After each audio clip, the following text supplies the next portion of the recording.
కేసీఆర్ ఈరోజు BRS LP సంబంధించినటువంటి సమావేశం హైదరాబాద్లో బీఆర్ఎస్ పార్టీ ఆఫీస్లో తెలంగాణ భవన్లో ఈరోజు మధ్యాహ్నం 2 గంటలకు సమావేశం ఉంది. దీనికి ముఖ్య అతిథిగా కేసీఆర్ హాజరవుతున్నాడు. ఆయన ఫామ్ హౌస్కే పరిమితమైండు, రాజకీయాలకు దూరమైండు, ప్రత్యక్ష రాజకీయాలకు దూరమైండు. ఇక కేసీఆర్ పని అయిపోయింది, కేసీఆర్ ఇక చక్కదిద్దలేడు అని అనుకుంటున్న తరుణంలో ఇప్పుడు కేసీఆర్ నిన్న నందినగర్కి వెళ్ళిండు. ఫామ్ హౌస్ను వదిలేసి నందినగర్ నుంచి తెలంగాణ భవన్కి 2 గంటల టైం లోపు వచ్చి ఆ బీఆర్ఎస్ ఎల్పి అంటే ఈ బీఆర్ఎస్లో గెలిచినటువంటి ఎమ్మెల్యేల అందరితోటి సమావేశం ప్రారంభం కాబోతుంది. దాంట్లో కేసీఆర్ దిశానిర్దేశం చేయబోతున్నాడు, వాళ్ళలో ఆత్మస్థైర్యం నింపబోతున్నాడు. మరి ఇంకొకటి, కాంగ్రెస్ పార్టీలో బీఆర్ఎస్ పార్టీలో గెలిచి కాంగ్రెస్ పార్టీలో చేరిన 10 మంది ఉన్నారు, మేము బీఆర్ఎస్ పార్టీ అని చెప్తున్నారు. మరి వాళ్ళు దీనికి హాజరవుతున్నారా అనేటువంటిది కూడా చూడాలి.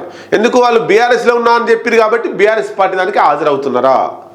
హాజరవుతే కేసీఆర్ ఎట్లా రిసీవ్ చేసుకుంటాడు? లేదు హాజరు కాకపోతే వీళ్ళు ఏం చర్యలు తీసుకుంటున్నారు? ఈ 10 మందిని ఇరికించడానికే, ఈ 10 మందిని బీఆర్ఎస్ నుండి ఎవరైతే కాంగ్రెస్లో చేరిరో ఆ 10 మందిని టెక్నికల్గా ఇరికించడానికే ఈ సమావేశం పెడుతుండ్రా? మొన్న ఉప ఎన్నికల సందర్భంగా సమావేశం పెట్టలే కేసీఆర్ తెలంగాణ భవన్లో, కేవలం ఫామ్ హౌస్కి పరిమితమైండు. మొన్న సర్పంచ్ ఎన్నికలకు సంబంధించి కూడా ఎట్లాంటి దిశానిర్దేశం చేయలేదు, ఎట్లా గెలిచి రావాలో చెప్పలేదు, తమ తమ కాన్స్టిట్యున్సీలలో ఎక్కువ సర్పంచ్లను ఎట్లా గెలిపించుకోవాలనో ఎమ్మెల్యేలకు కేసీఆర్ చెప్పలేదు. ఇప్పుడు ఏమి ఎన్నికలు లేని సమయంలో కేసీఆర్ ఎందుకు మీటింగ్ పెడుతున్నాడు అంటే కేవలం ఈ 10 మందిని టెక్నికల్గా ఇరికించడం కోసం, అనర్హత వేటు వేయించడం కోసం బీఆర్ఎస్ ఎల్పి సమావేశం పెడుతున్నాడు కేసీఆర్. దానికి సాక్షాత్తు కేసీఆర్ వస్తున్నాడు పార్టీ అధినేతగా. విప్ జారీ చేస్తారా మరి సమావేశం సంబంధించి అనేటువంటిది?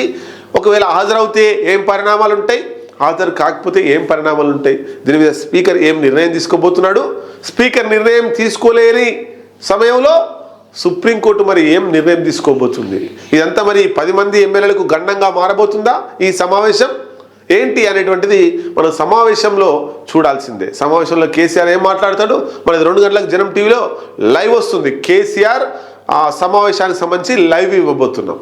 సో చాలా రోజుల తర్వాత వచ్చిన బీఆర్ఎస్ అధినేత నేడు తెలంగాణ భవన్లో బీఆర్ఎస్ ఎల్పి రాష్ట్ర కార్యవర్గ సంయుక్త సమావేశం, నదీ జలాలు, పార్టీ సంస్థాగత నిర్మాణం, సభ్యత్వాలపై చర్చ, పలు అంశాలపై నేతలకు దిశానిర్దేశం చేయనున్న గులాబీ బాస్. జనవరిలో బీఆర్ఎస్ పార్టీకి సంబంధించినటువంటి సభ్యత్వ నమోదు ప్రారంభం కాబోతుంది. అంటే సంస్థాగత నిర్మాణం గ్రౌండ్ లెవెల్లో గ్రామ స్థాయి నుండి రాష్ట్ర స్థాయి వరకు బీఆర్ఎస్ పార్టీ అనుబంధ విభాగాల కమిటీలు వేయబోతున్నారు. పార్టీని అంటే రాబోయే 3 ఏళ్లలో అసెంబ్లీ ఎన్నికల కోసం సన్నద్ధం చేయడం కోసం, చైతన్యం నింపడం కోసం, యుద్ధం కోసం వీళ్ళలో కార్యకర్తల్లో ఒక రూపు తీసుకురావడం కోసం కేసీఆర్ ఈ రోజు నుంచి వెళ్ళి ప్రయత్నాలు చేస్తున్నటువంటిది మనకు అర్థమవుతోంది. రైట్, బీఆర్ఎస్ అధినేత కేసీఆర్ చాలా రోజుల తర్వాత ఎర్రవెల్లి ఫామ్ హౌస్ నుంచి హైదరాబాద్లోని నందినగర్కి నివాసానికి వచ్చారు. నేడు తెలంగాణ భవన్లో నిర్వహించనున్న బీఆర్ఎస్ ఎల్పి రాష్ట్ర కార్యవర్గ సమావేశంలో పాల్గొననున్నారు. నదీ జలాలు, పార్టీ సంస్థాగత నిర్మాణం, సభ్యత్వాలపై నేతలకు దిశానిర్దేశం చేయనున్నారు.